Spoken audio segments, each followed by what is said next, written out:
Здравейте, аз съм Александър и искам да ви запозная с проблемите, които ни съпътстват при ползването на протезите ни ежедневно. Проблемите са свързани обикновено с разликите в обемите на крака. Сутрин той е по-отекал, по-раздут, съответно следобедните часове на деня той е вече по-свит и с по-малки обеми. За да предотвратим това, използваме уплътнителни чорапи, които компенсират разликата в обемите на чукана.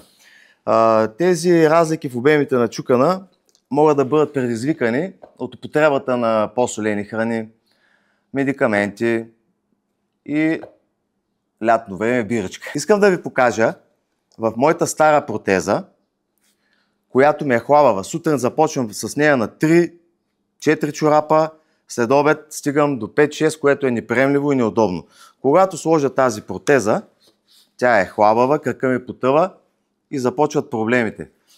Проблемите, които могат да се появят при ползването на широка гилза, са болка в върха на тибията, долу ниско в чукана, отстрани на фибулата, тази изразена кост, която е тук отвън, и съответно под пателата и на самата патела, която ще знаем като капачката. Тези проблеми с пропадането също се отнасят и за хората, които са с надколенна ампутация.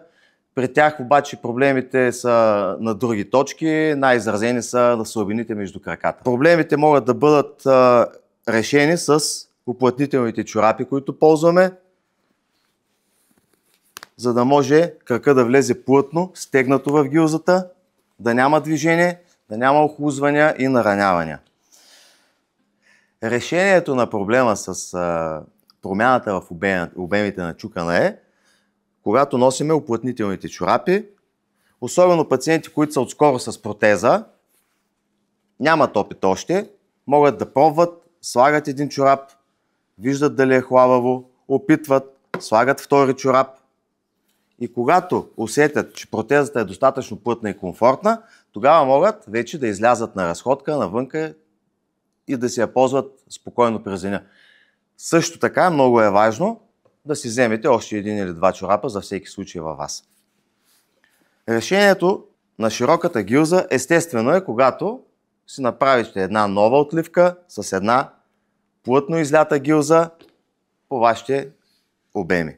Ето, тук в тази протеза сутрин започвам без чорап, в рамките на деня мога да стигна и до 2, което вече е приемливо. Ако спазвате всички тези препоръки, можете да си носите протезите без проблеми и без да имате наранявания.